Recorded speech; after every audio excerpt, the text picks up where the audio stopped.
Hello, everybody. Hello, good afternoon. Hello there.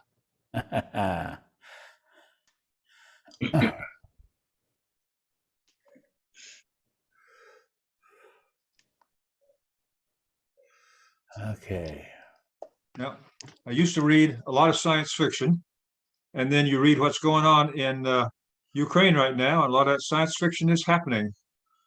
There's used to be there was a little gadgets that were little tiny helicopters that had bombs. They would go over and fly to somewhere else and blow it up and destroy themselves. And apparently, we're giving Ukraine a few hundred of those. Amazing.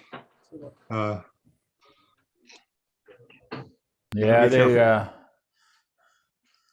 the crazy thing is that it was just on the television watching half an hour ago that Putin is getting really scared. He held a big $200,000 rally, a 200,000 people rally in Moscow. Moscow, yeah. Trying to get people to, back him. Yep. Because he's jailing all the protesters. Yep. But he's getting scared because he's not very popular, and he's losing his money. He's losing his supporters, and and he's not doing too well in Ukraine. So, we'll see. His army is sort of bogged down. They turned out to be a bunch of Keystone cops. Yeah. But it's not over till it's over. But whatever. Amazing. Well, the scary thing is, if he's as crazy as people say he is, he may turn to a nuclear option, and that's Yeah, that could be scary. That's when we have to sort of say, we can't let that happen, and we got to jump in and all fours. And, yep, all those movies we used to watch. Yeah, well. Yep. Nadine is not going to be with us today because she says she has a conflicting schedule now. Okay, and, we had a pretty good town hall meeting this morning. I hope some of you have had a chance to see it or attended. And if not, Ryan took a video of it, so he'll probably post it up on Channel 81 or YouTube sometime later, so you can watch it. Mm-hmm.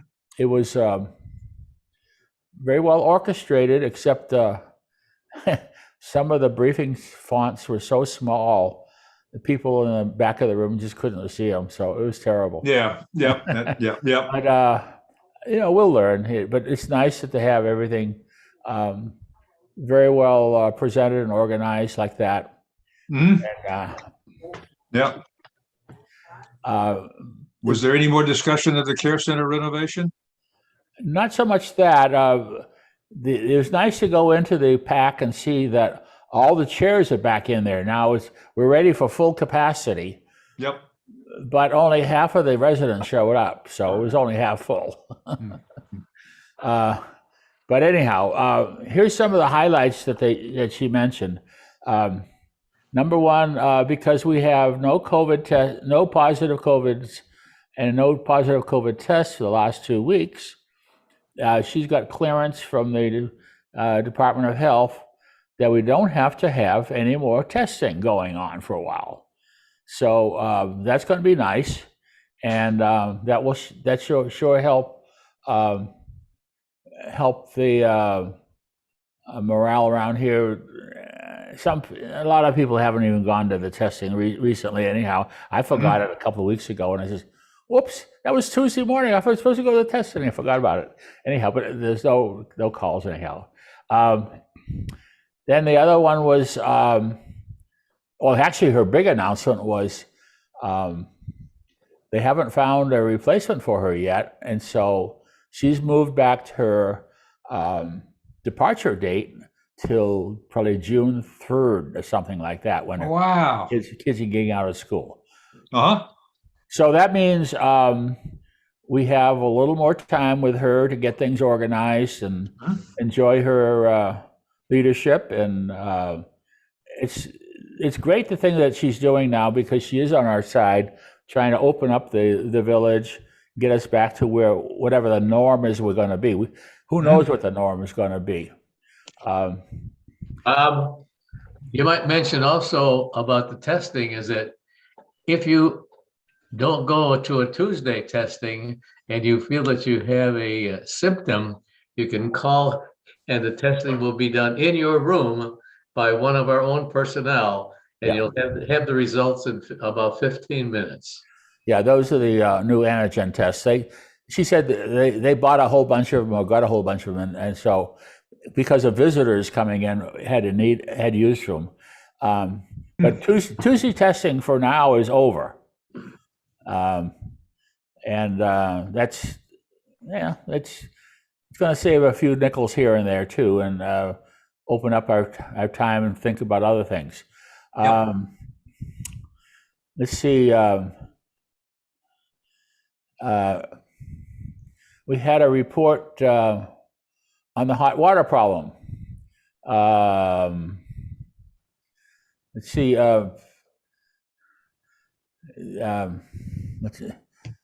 Not Ern. Ethan. I can try to get these new Ernest and Ethan. I can get them mixed up.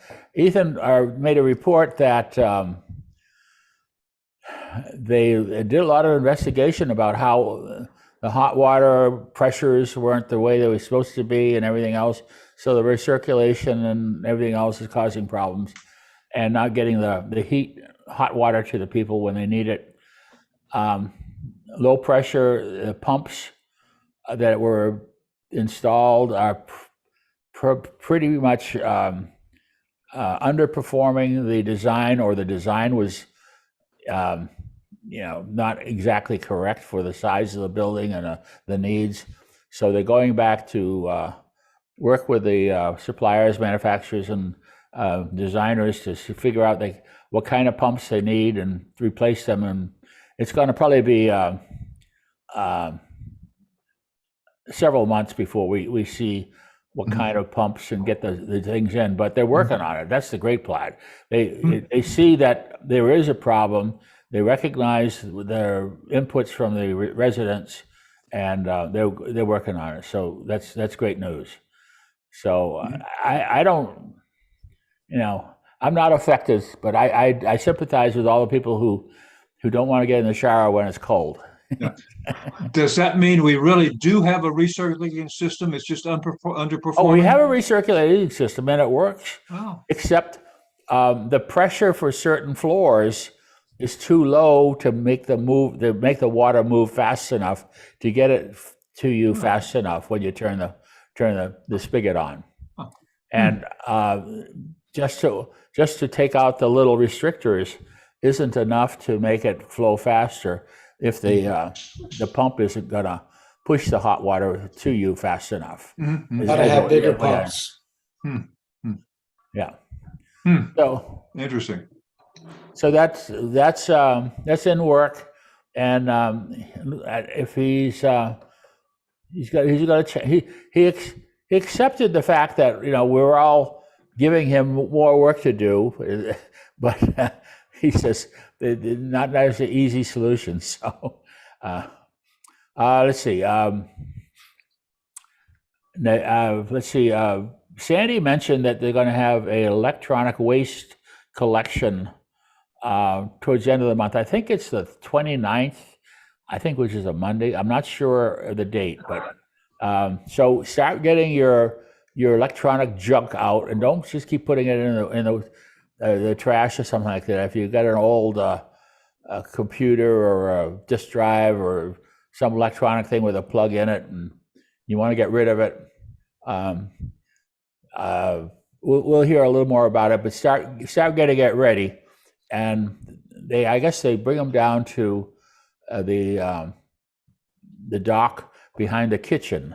So the truck comes with pick all that stuff up. They can just dump it all in there. And if it's a large thing like a big electronic box or computer or old DVD player or something like that you want to get rid of, and it's not easy to carry, just call Sandy and she'll come around and pick it up for you. So let's see.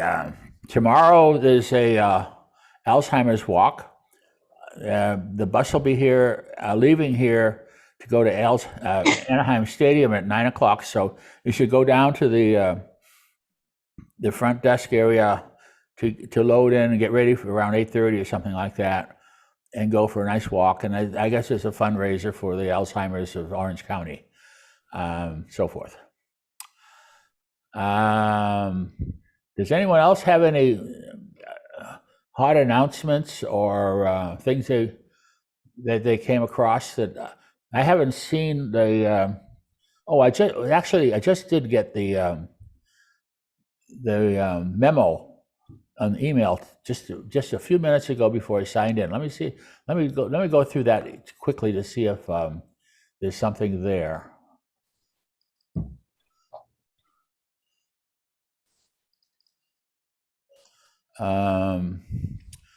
Let's see. It's kind of nice to get it on email because then you could just have it ready for you, and you don't have to rush down the post if you forget about it. The masks are still going to be required for all indoor activities and events, and unless you're eating or drinking. They're optional on outdoor common areas. They got some new computers in the business center, which I guess is really the library area. And so that's kind of stuff. They're going to be selling postage stamps in the Nutshell. They've mentioned try to keep your wine lockers locked because I guess some folks are getting really casual about how much they can trust other folks around here, and other folks are more interested in getting the wine rather than being good citizens. So let's see. Now the other memo said if you're inviting guests to dine with you at our designated tables, you may use your meal points as the guest meal point rate. And that means outside the bistro, and then there's 2 tables inside the Grove. And I'm not sure if they switch the tables based upon your reservation, or are there tables that are set aside for that. Anyhow, if you have more than a couple of guests or something, you can use the vault and make a reservation for that. Or for lunch, you can use the actual Grove dining room if you have a big affair. But it's going to be catered, and therefore the bill's going to be different. And let's see, we have Banana Split is the favorite of the month for March. And Beth Sussman's going to be here on the Thursday, the 23rd, the 31st. Tell me when. Yeah. And April town meeting is going to Question, be. Bob. What's that?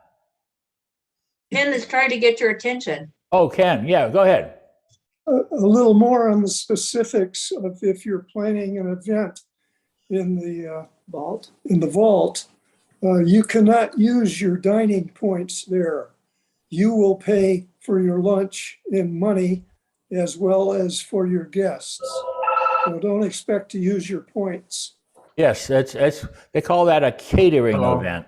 Yes. And the catering events, which either in the vault or if it's a bigger event, it's in the LLC. Yeah. They have to hire extra servers and do extra work, and therefore to cover those costs, they can't just use the standard points. So that's sort of, they send you a bill, and that Right. bill's paid through your monthly billing. And Yeah. it even has sales tax. Yeah, and the government gets in there too. So anyhow, thanks for pointing that out. Let's see what else I had here. Come on. We had, I mentioned Beth Sussman on Thursday at 2, the end of the month, and Lenten suppers are going well. The town hall meeting for April is going to be on the 22nd. And they just mentioned we had Irene Patrick passed away, Dolores Cognac passed away this past week, and Jane Smith moved in to 170. So those are the things that are in the memo, and it's kind of easy to go through them when I sit there in electronic form. So let's see what I go back here to my notes. Next week we have the birthday show on Thursday, and it's nice because we are at full capacity. So I don't think there's going to be a scramble for seating like there has been, but we'll see how that works out. And then, Bob, there will be a tribute to Irene Patrick at that birthday show. Oh, that's great. That is great. She was a big star actually for that show so many times. And I don't know how she ever got up all that energy to do the things she did. That was great. That's very nice. The chorale is going to have a concert on the first Saturday in April. I think it's the 3rd. And now that is full capacity. So guests and family and guests can be invited to that concert too. It's still first come, first serve, but it'll be, we have room for 120 people now in the. That's the 2nd of April. 2nd of April. Okay, good. Yeah. We still don't know if we have to wear masks, but that we'll work on that. But it's going to be a great concert, and have a chance to have our families come out and participate in that kind of thing with us. Let's see. On next Tuesday is the meeting we're going to have about the touchtone capabilities, and there's been a lot of different things going on about that. We're trying to get more people aware of the greater capabilities of touchtone. We're only using that much of it, and it's a big system, and we could use that to get rid of a lot of paper around here. Now, just to help explain how all that paper, how to get rid of paper, what the impact of paper is on here. I have a little video about paper. Okay, so I thought I'd try to show you that. Oh, what happened to it? Oh gosh, I'm trying to navigate this thing here. Okay, and you get this is a comical version, but it shows you that it's good to get rid of paper, but don't go to the extreme here. So here's a little video. I think Bill Orth sent this to me. I wasn't sure.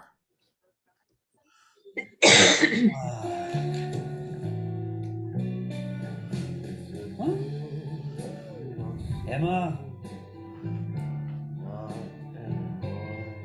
Emma.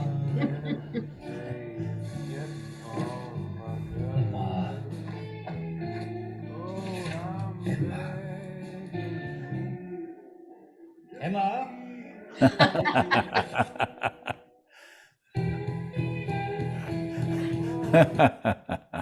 So there's a limit to what you can do and not do with paper. All righty, So the meeting is it's on Tuesday at 1 o'clock in the LLC, and we have a number of folks who've shown interest in getting involved with that. And it's we're going to have the Touchstone people come out and give us a demo or a briefing of some sort, and then Sandy and Ryan are involved trying to fill in the cracks. And I'm hoping that we're going to have the directors there, or at least some of the directors, saying how they can use it in their particular departments. For instance, if Kim can come and explain how they can use menus and reservations and all kinds of other announcements for food issues, that would be great. And we could even, submit comments about how much we like things and don't like things. So She signed up. Well, I think if everybody's signed up, right? But what did I just say? Kim has signed up. Yeah, well, okay. But the whole idea is to have them come forward and saying, these are the tools that they provide us, and here's how we're going to use them to help the residents to communicate with the residents and give them more capability. So that I hope that's the way the meeting will evolve. There's so many things that are going counteractive, or that's going to be hard to say if everybody sees this is it's not automatic. I mean, we got to get the department heads to train their people so they know how to use the system. We need to get Front Porch to endorse this contractually and figure out how we're going to pay for it. So it's not automatic, and it's going to take time. It's a cultural change, and maybe take 3 or 6 months to implement. So Well, Bob, 7 managers are signed up. okay, I hope they aren't just going to be looky-loos, but they're going to actually say, here, yeah, this is a great thing for me. Here's how I'm going to use it, and that'll be great. So let's see.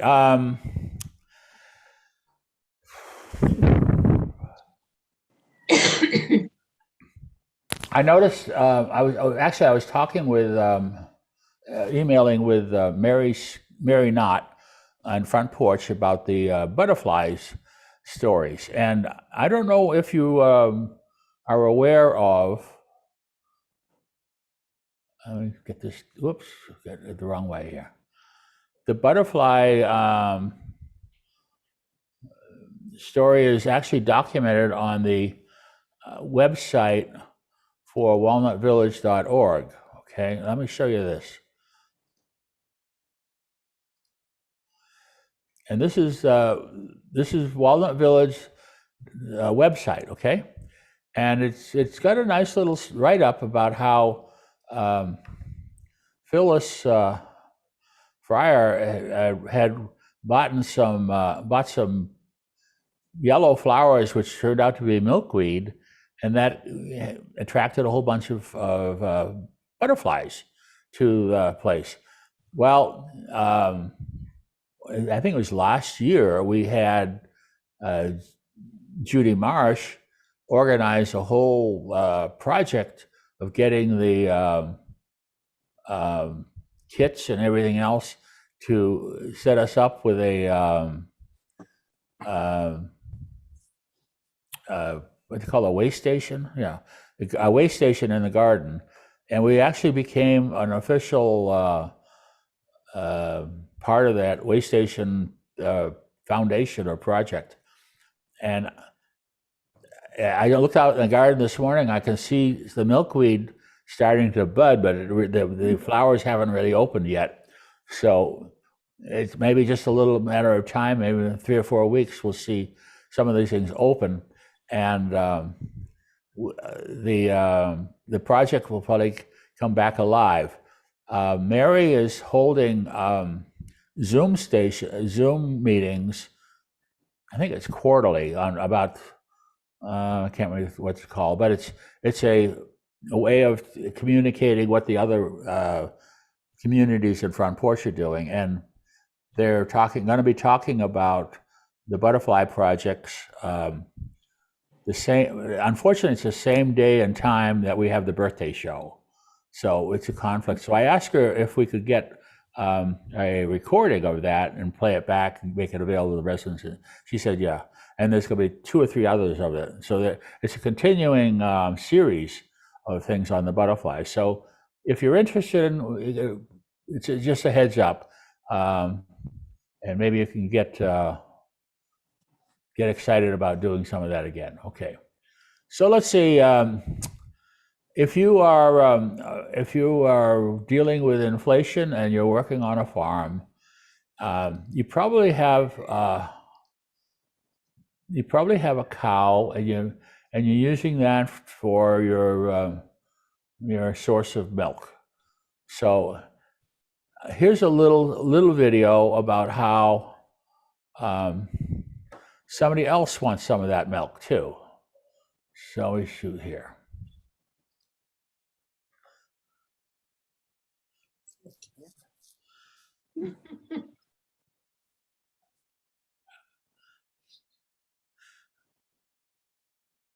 And the cat gets a little drink of it.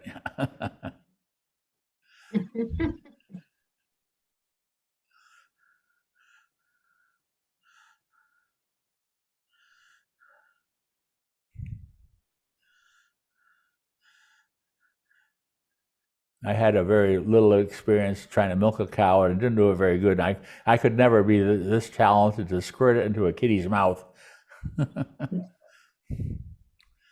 But this guy's persistent.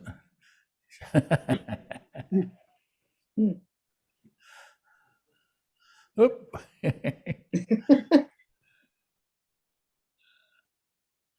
So that's the cat and the milk.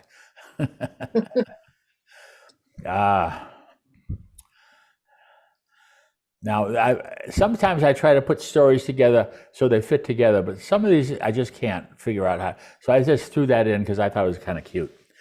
Now, can't remember who. I think maybe when Gloria sent me this, when I first got into COVID, about the eagles up in Big Bear. And I don't know if you remember, we talked about and watched the eagles. Big Bear has a nonprofit organization with cameras up there, and they're tracking these eagles. And guess what? The 2 eagles, Jackie and Shadow, a local pair, just have a chick that was born on the 3rd of March. Let me show you that. You see that on the morning show. So if I get this here to.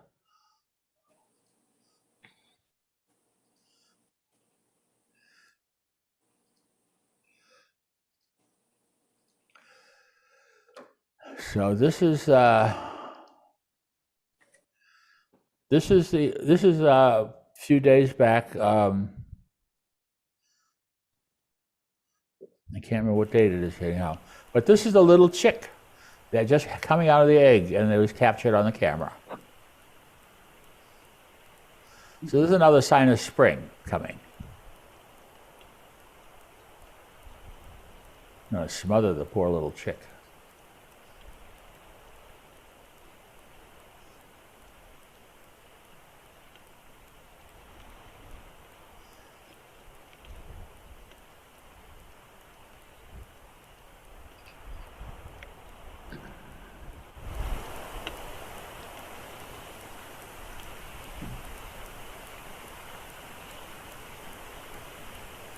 All right, so that's that.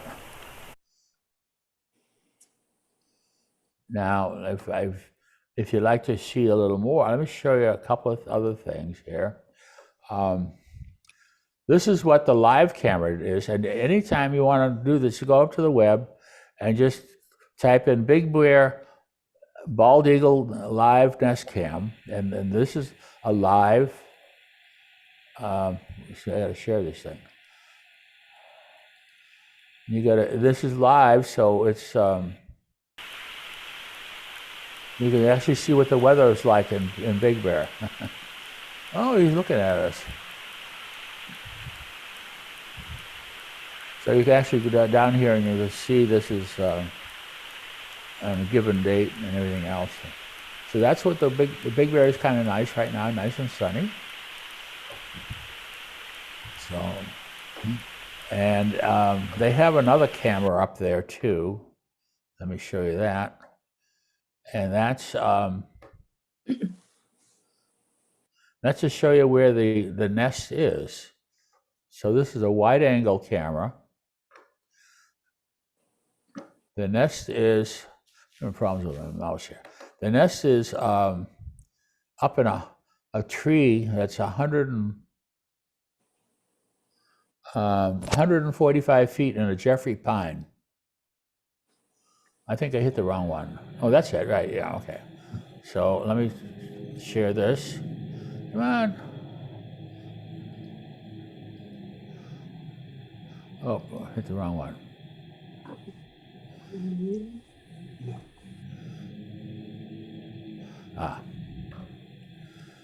Okay. So it's not automatic, and it's going to take time. This is the tree. One of these is a tree where they are up there, and you can see them fly in and out on whatever when they're coming and going. But this is a live camera too.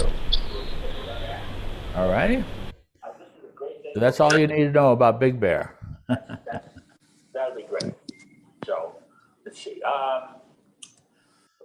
All righty.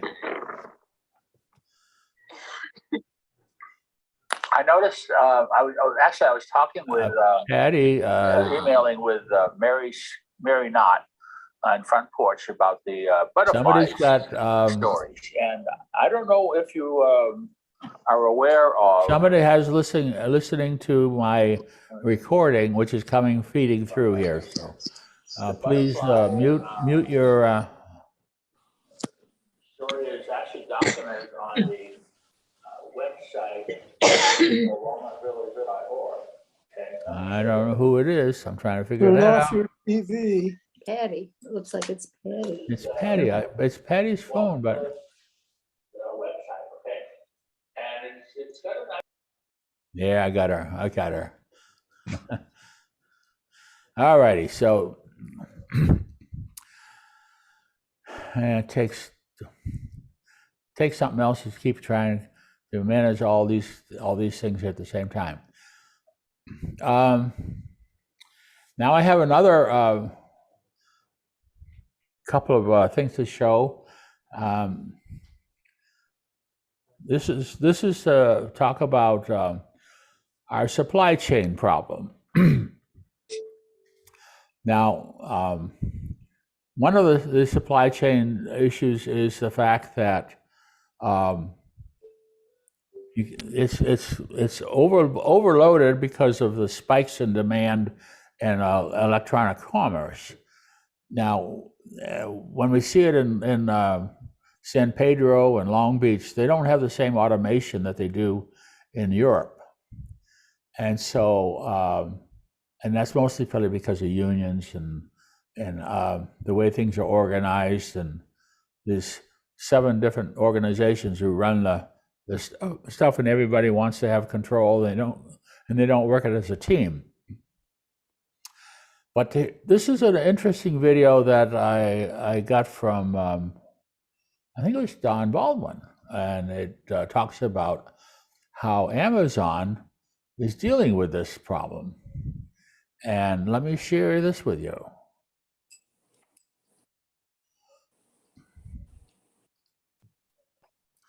They are using a lot of automation.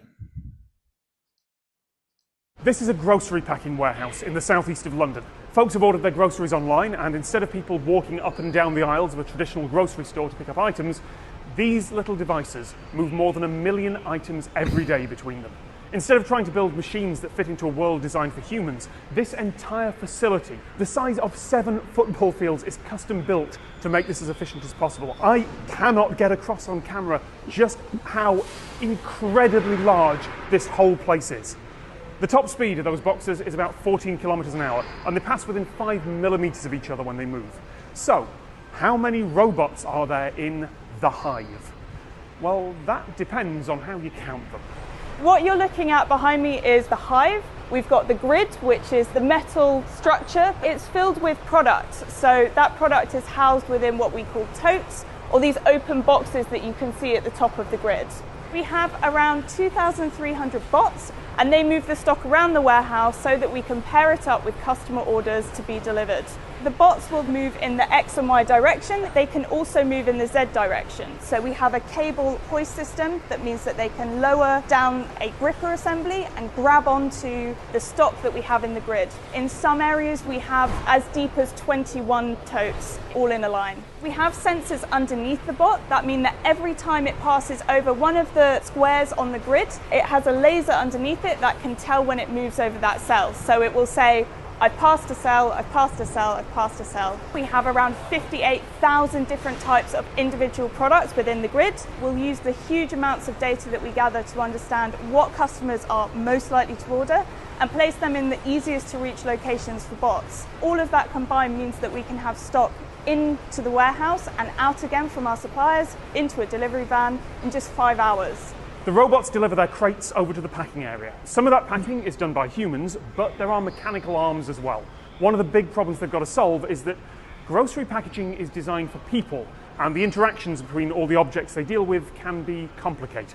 Currently we're standing underneath the grid structure that we saw earlier. The robots that we saw are actually dropping off products to the station. Once they're dropped off, they become in control of the robot, and the robot decides how to pick them before the grid robot picks up the tote and takes it away again. There's 2 3D cameras above the totes, so it takes an image of the storage box before it picks from it, decides on the best grasp point, confirm that the product is correct, and then place it into a customer shopping.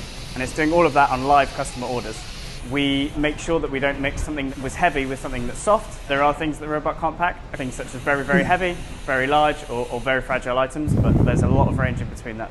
It's fairly safe to call each individual packing arm a robot. Each one has a separate controller, and it has to make a lot of decisions in real time using cameras and sensors on each individual arm. But here in the hive, it's not quite as simple.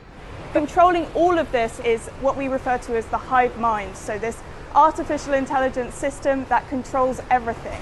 Once the stock comes in, from that exact point that it enters the system, the hive mind will track its every single movement. The hive mind will tell the bots exactly where they need to stop, but it is the bot's control system that allows it to follow a movement profile and stop exactly as the hive mind expects it to. There's just a 5 millimeter gap between bots, so that's both as they pass each other and if they stop next to a bot as well. This bot with the orange light may have experienced something within its sensors and all of those readings it's taking, that when it feeds that back to the hive mind, it's not quite what the hive mind was expecting, so it just brings it to a safe stop for investigation. We do have a number of grid operators that sit at the edge of the grid, and they're able to use our CCTV system that we have above the grid to look at exactly what's going on with that bot, and they can try and fix that remotely and send commands to the bot wirelessly. The boundary between individual and group is a little blurry. Is a termite colony and a collection of individuals working together, or one big superorganism? Is the microbiome in your gut part of you? Because in the last couple of decades, scientists have started to work out that the bacteria in your digestive system produce and consume neurotransmitters that affect how you think. But most people wouldn't consider their gut bacteria to be part of them. We tend to ascribe intelligence and identity to things that act at roughly our scale. It's easy to look at the hive, see the moving boxes and go, okay, 2,000 robots.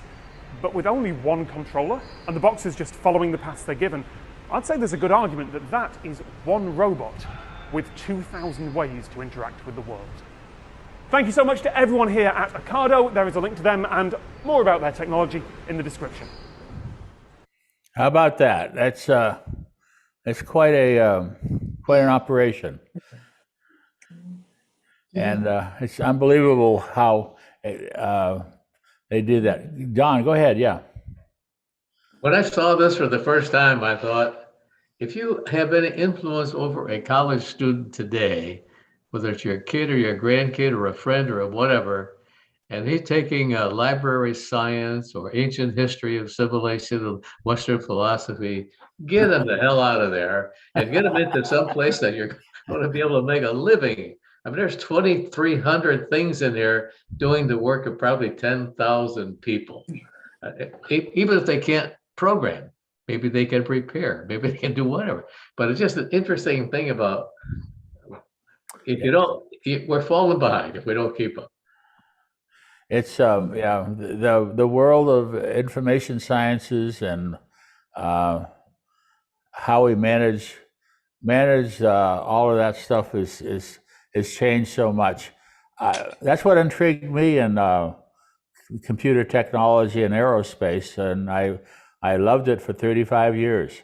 And even now that I've gone out of it, I still dabble trying to keep up with the research and stuff on the web, but it's way over my head now.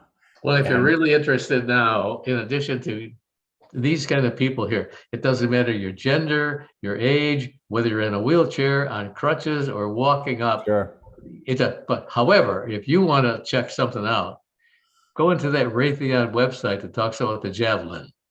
The Javelin is an instrument now. There's a tank destroyer, which is being used in the Ukraine. Unbelievable. Yeah. Well, it's a fascinating world, and then we here start arguing about this. Oh, I can't use email; it's too complex for me. Or, well, yeah. I hope our kids are getting aboard on all this kind of technology, so they can grow up with it and take advantage of it. So. All righty, so let's see. Now I have a story that Doug should enjoy. It's let's see where I can find it here. Come on.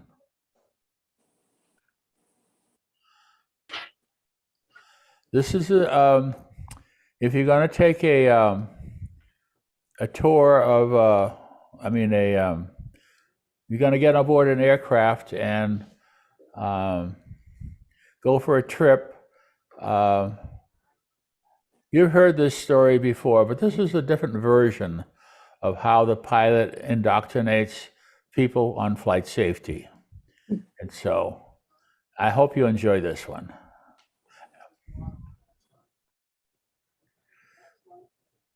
Allowed access back on board, and parachutes are not included. Here at Frontier Airlines, we like to keep up with all the latest fashion trends.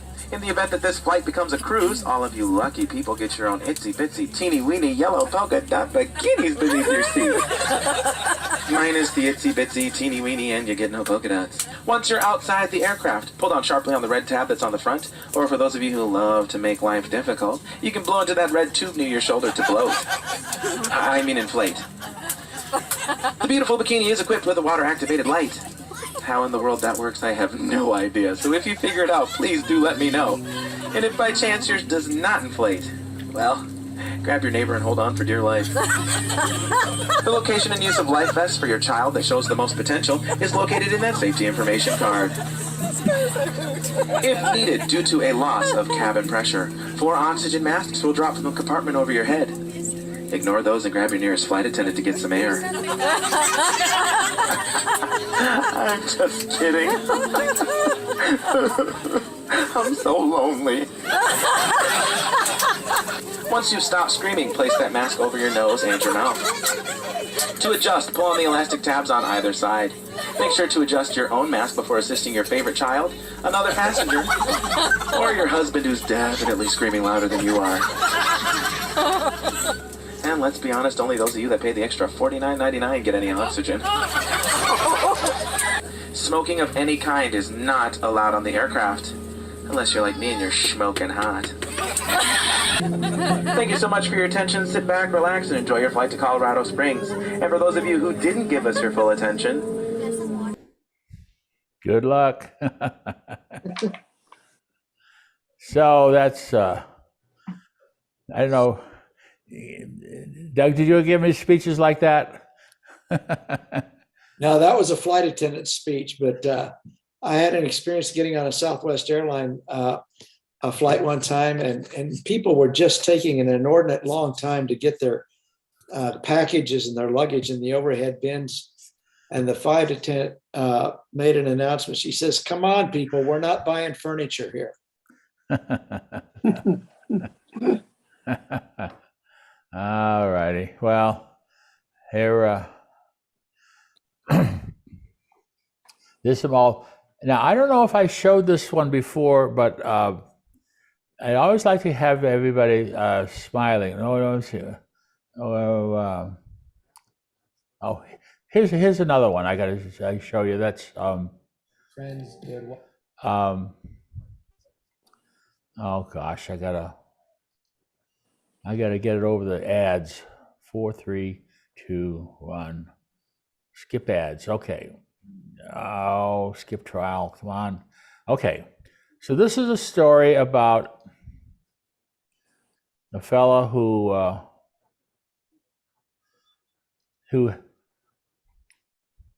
I guess he learned from a teacher in school. So let's see if I can get this up here.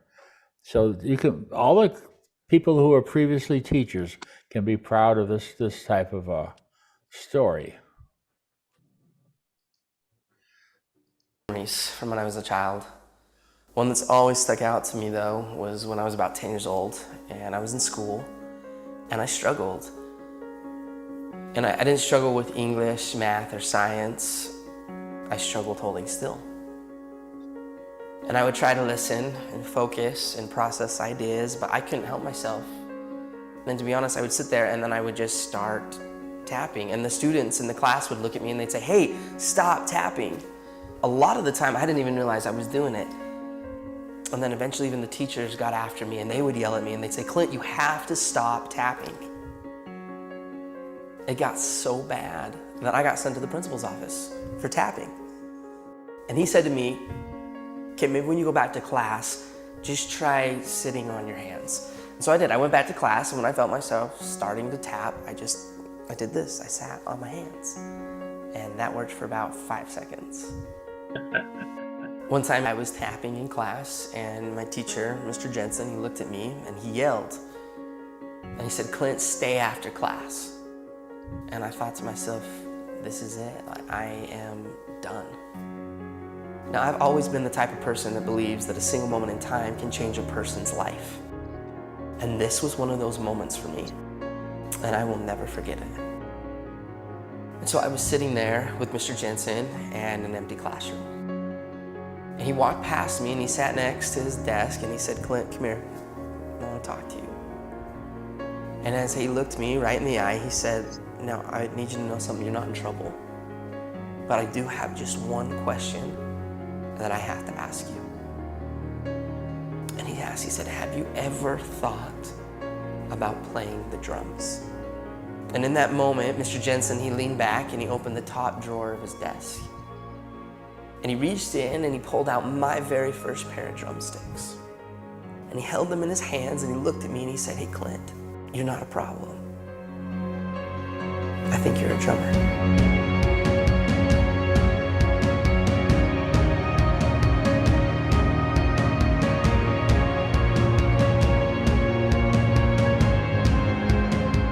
From that moment on, I've never put those sticks down.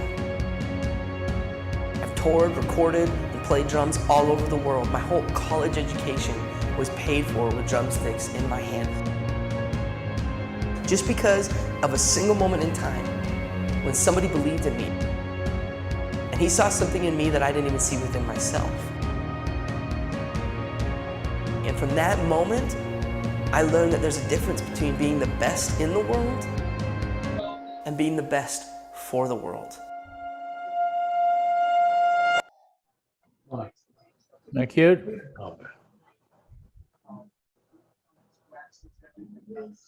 All righty, so. Okay.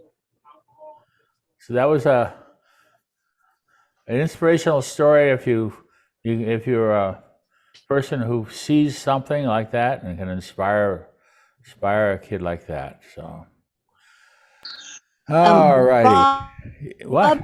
Bob, This Yeah. is Patty. I just wanted to share something with the people who joined today. Yeah. And that is that this morning when I was in Lowe's, I got a telephone call that said it was from Arlington, Virginia. And I almost didn't take it because I get a million calls from all over the country on Sure. ads, just like everybody else does. Right. But I did take it. And when the person responded to me, when I answered it, it was from Arlington Cemetery. And they were calling me to set up the arrangements for Mac's burial at Arlington Cemetery. Oh, okay. So I cannot tell you how thrilled I am to finally reach this point. And I'm sure it won't be yet for a long time because of the time difference. They leave the office at 4:00 Eastern time, which was 1 here. Yeah. So, but I have the case number, the telephone number, the person I need to speak to. And so we will be talking, I'm pretty sure, on Monday to begin the arrangements. Well, that sounds great. I'm sure you're happy about that. I am thrilled. I can more than words can say. Yeah. Well, that's great. It's good to hear that that all that's happening. Yeah. And those are great stories. We're going to have to keep track of it. Don? I wonder if we might talk a little bit about pollution. Not Oh. necessarily air pollution, but noise pollution. We have here a couple of people who run leaf blowers on gasoline engines. We have a whole bunch of carts that run around here on either hard track tires or metal tires. And they're all noisy. I wonder if we might have somebody look into why couldn't we have electric blowers? Why couldn't we have carts that service the areas with pneumatic tires so that we could cut down the interruptions and the noise that we're experiencing? Now, you must get a lot of that, Bob, because you live on the ground floor. And Yeah, well, I hear it. I hear especially the leaf blowers that come in here just to sweep the walks with the loudest possible device they could ever find, and it's. But couldn't we look for kind of a noiseless program that would let the older people sleep in the morning, or not consume their naps in the afternoon? Well, of course, there are plenty of people who are hard of hearing, but chimes 24 hours a day sort of, it doesn't bother me usually, but occasionally it can. But 24 hours a day, I mean, sometimes it's windy, so. Yeah. I missed your point there, Michelle. What did you mean? Chimes are noisy, can be noise too. Chimes. Oh, Chimes. Oh, okay. And there are chimes here in our area that go 24 hours a day. Yeah, Wind chimes. Wind chimes. Wind chimes, right. Yeah, well, there's some things we can't handle, like the railroad train that starts blowing its horn at 3:30 in the morning. Yeah. But we can handle the internal noises. Well, I don't know if you want to have to put in sound-resistant windows. My daughter lives close to the LAX airport, and when they expanded the runways, they actually had to put in. You go out to all the different condos and residences and they actually paid for putting in sound-resistant windows. I know. But that's a federal program. Well, my kids live in Westchester, and they live right in the airport. Yeah. Okay. So yeah. Nevertheless, here, why wouldn't pneumatic tires replace the hard things that we've got now? And we all much of our surface area here is beveled, whether they're with blocks or some kind of ceramic tile. But what would it take to just replace the wheels? Or what would it take to get a electric blower rather than a gasoline blower? Since you're in charge of all this area, I'm gonna lay that on you. That's why you have such broad shoulders. Who, me? Yes, you. I'm a advisor, not necessarily an instigator or radical. So I don't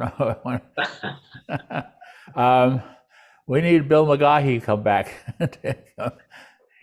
Let's see. I don't know who would spearhead that effort. If we knew what the solution was, and it was a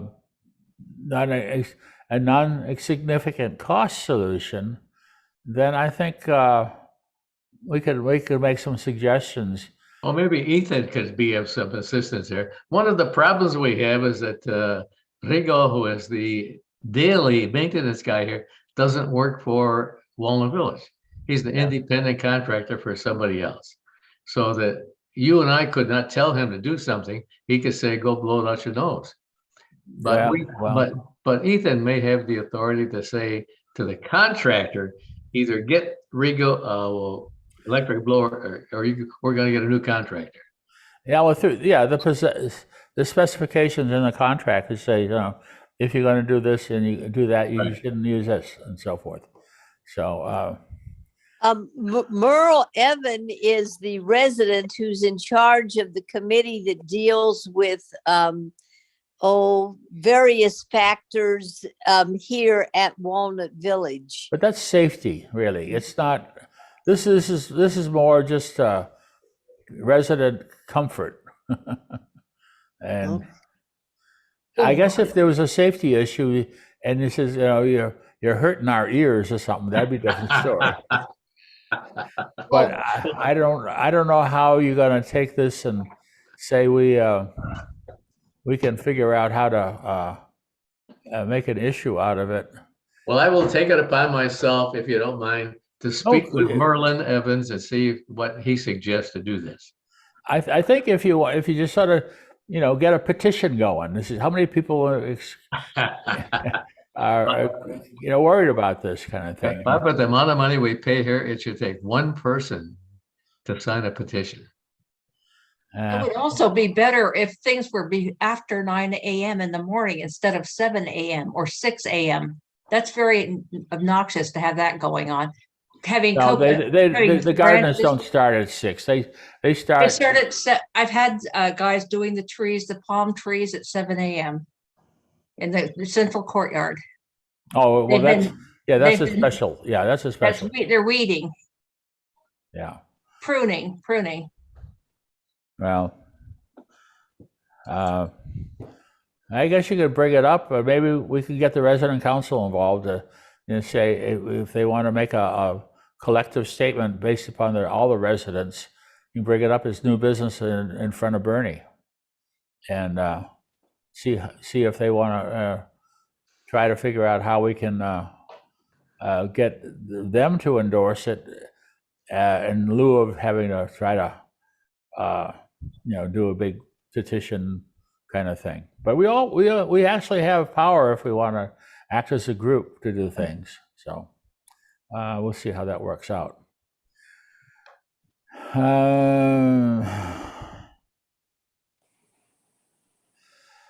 Well, I'm gonna sort of finish things off here. I didn't have a lot of content, so I had a lot of little loose ends here, and I think what I'll try to do is just show you the puns that we have for today, and we always have a good laugh before we have to sign off here. So let's have anyone else have any final comments or things they want to discuss? All righty, we're into the puns. Here we go. So why were the elephants thrown out of the swimming pool? Trunks. Right, they couldn't hold up their trunks. Okay, and we go to the next one. What's a frog's favorite drink on a hot summer day? Well, it's an ice cold Coca-Cola. Ooh. Okay, here we go. Where does a stingray's husband hang out? Whoop. In the manta cave. That's a really okay. Why do skunks celebrate Valentine's Day? They are very sentimental. Okay, I'm going to get some better ones here. Why shouldn't you trust stairs? They're flighty. That's a good idea. Yeah, well, they're always up to something. Okay.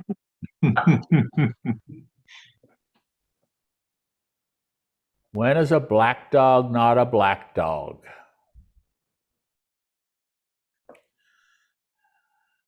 Well, it's a greyhound. Good. Okay. Now, what dog wears contact lenses? Seeing eye dogs. And a cockeyed spaniel.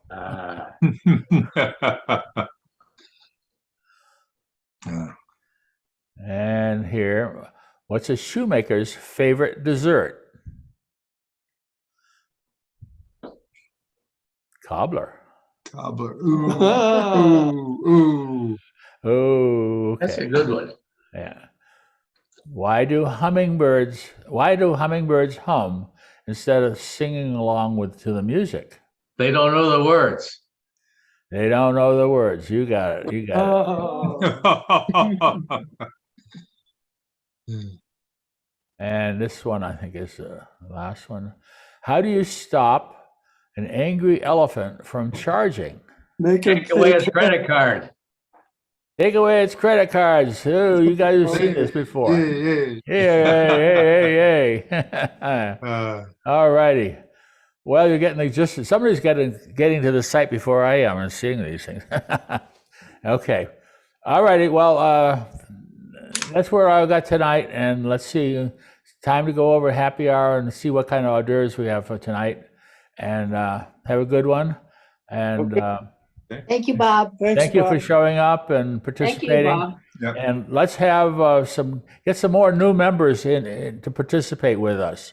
We only had about 10 participants tonight, and sometimes it's sort of hard for us to have a good chat if I have to do all the talking. So, Yeah. all righty.